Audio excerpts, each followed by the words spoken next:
Bismillahirrahmanirrahim. Assalamualaikum warahmatullahi wabarakatuh. Di bekas negara pecahan Uni Soviet, yaitu Uzbekistan, nama Presiden Soekarno sangat dihormati. Jika orang Muslim Indonesia datang berkunjung ke Uzbekistan mengunjungi makam Imam Bukhari, maka akan diberi keistimewaan. Pengurus masjid dan kebanyakan umat Muslim di Uzbekistan sangat hormat kepada orang-orang Indonesia. Makam Imam Bukhari selalu ditutup untuk umum. Namun bila ada orang Indonesia yang datang untuk berziarah, dengan senang hati mereka akan mempersilahkannya untuk masuk ke ruangan tempat makam Imam Bukhari berada. Perlakuan istimewa ini adalah berkat jasa Bung Karno. Ada cerita unik soal Presiden Soekarno, Rusia, dan para pemimpin Kremlin. Banyak sumber yang mengatakan Soekarno lah yang menemukan makam perawi hadis terkenal Imam Bukhari. Ceritanya, sekitar tahun 1961, pemimpin Uni Soviet Nikita Khrushchev mengundang Soekarno datang ke Moskow. Dia ingin memperlihatkan kepada Amerika Serikat kalau Indonesia berada di belakang blok timur. Saat itu, dunia memang sedang memanas antar persaingan negara blok barat, Amerika Serikat dan sekutunya melawan Uni Soviet. Soekarno pun menghadapi dilema. Dia tidak ingin menunjukkan kalau Indonesia bisa diatur Soviet, maka Soekarno pun membuat strategi. Dalam buku Total Bung Karno, karya Rosso Daras, diceritakan bahwa Bung Karno tidak mau begitu saja datang ke Moskow. Bung Karno tahu kalau Indonesia terjebak, yang paling rugi dan menderita adalah rakyat Indonesia. Bung Karno tidak mau membawa Indonesia ke dalam situasi yang tidak menguntungkan. Bung Karno juga tidak mau Indonesia dipermainkan oleh negara manapun. Maka Bung Karno mengajukan syarat. Dialog pun terjadi antara Bung Karno dan Khrushchev. Saya mau datang ke Moskow dengan satu syarat mutlak yang harus dipenuhi. Tidak boleh tidak, kata Bung Karno.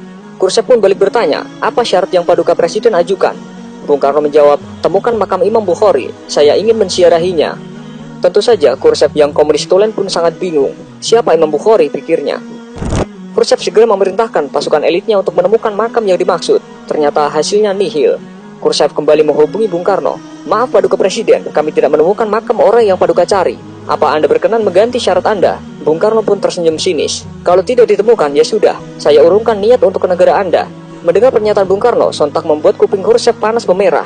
Kalimat singkat Bung Karno ini membuat Khrushchev kecewa. Khrushchev kembali memerintahkan orang nomor satunya untuk memecahkan masalah ini. Akhirnya, setelah melalui penelusuran yang teliti, serta mengumpulkan informasi dari orang-orang tua Muslim di sekitar Samarkand, akhirnya makam Imam besar kelahiran kota Bukhara tahun 810 Masehi itu ditemukan.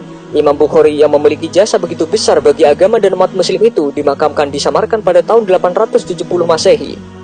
Makamnya ditemukan dalam kondisi rusak tak terawat, berada di ladang kapas yang jauh dari jangkauan masyarakat. Namun betapa kagetnya Soekarno ketika mendapatkan berita bahwa makam itu dalam kondisi yang tidak layak. Khrushchev pun meminta agar makam itu dibersihkan dan dipugar sebaik mungkin. Selesai renovasi, Khrushchev kembali menghubungi Bung Karno. Intinya, misi pencarian makam Imam Bukhari telah berhasil. Sambil tersenyum, Bung Karno mengatakan, baik, saya akan datang ke negara Anda. Akhirnya, setelah sebulan sejak penemuan dan pemugaran makam tersebut, Soekarno bersedia berkunjung ke Soviet. Dengan naik kereta api, Soekarno tiba di kota Samarkand pada tanggal 12 Juni 1961.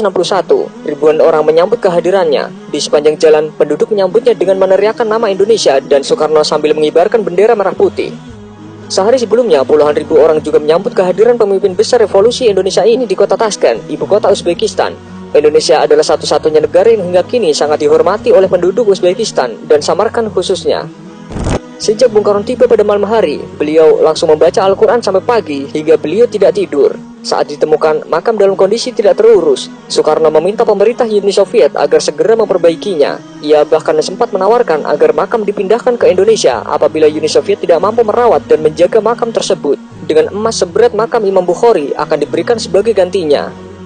Persilahan yang berkembang di Uzbekistan menyebutkan berkat Soekarno, makam Imam Bukhari dipugar besar-besaran. Dulunya makam itu tidak terlihat kemegahannya, tetapi jelang ziarah Soekarno, makam dibersihkan dan direnovasi hingga tampak megah. Sejak saat itu, pihak Barat pun menilai kunjungan Soekarno ke Moskow tak hanya untuk urusan politik, melainkan juga ziarah. Dan hal ini juga menunjukkan kepada mata dunia bahwa Indonesia tidak bisa diatur.